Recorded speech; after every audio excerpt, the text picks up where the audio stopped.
While we're running with the idea that breeders are the cause of all animal suffering, let's humor this thought process together. And I'm gonna need you to think, really think, so please, leave your pitchfork at the door. Let's put our emotions aside for a moment and look at this logically, or more accurately, economically. Let's say people purchased, because that's exactly what happens when you adopt a dog from a shelter or a rescue.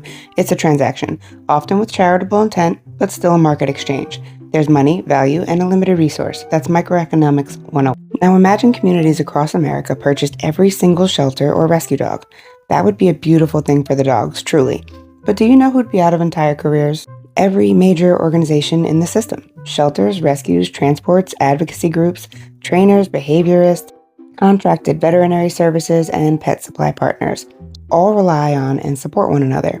That's what we call an interdependent ecosystem, or in economic terms, a circular flow of income.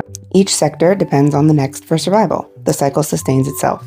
And what about dogs? Well, breeder prices would skyrocket because when supply decreases and demand remains high, prices rise. That's the law of supply and demand. When that happens, new breeders would pop up overnight, many without the knowledge, funding, or ethics to do it right. That's how market incentives work.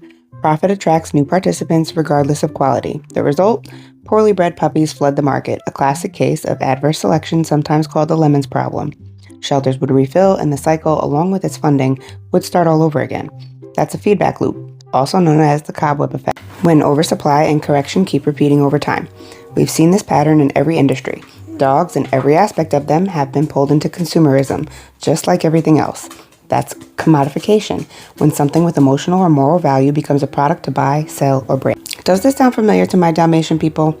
Well, it should. It's exactly what happened when Disney's 101 Dalmatians aired in 1961 and again in 1996. That was a classic demand shock, a sudden surge in interest that sent demand through the roof. Breeders rushed to meet it, often sacrificing quality, and shelters filled with spotted dogs that no one was prepared to raise. That's what economists call market failure, when profit outweighs wealth. It's not conspiracy, it's economics. Demand tends to drive supply, always. And maybe it's time we stop over-consuming the endless, emotionally charged, well-funded slogans and start recognizing information asymmetry.